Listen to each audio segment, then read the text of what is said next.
Hello everyone, this is Mr. TECHFOX and today in this video I'm going to show you how to download videos from YouTube. If this helps, please consider subscribing this channel. So first of all, open your web browser. Here I'm gonna open Google Chrome browser and now visit studio.youtube.com.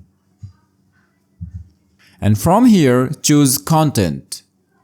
Here you will see a list of all your uploaded videos. Find the video you want to download. And after then, normally click on this 3 vertical line.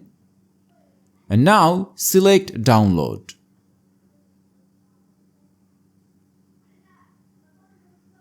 And the file is going to be downloaded on your MacBook or PC.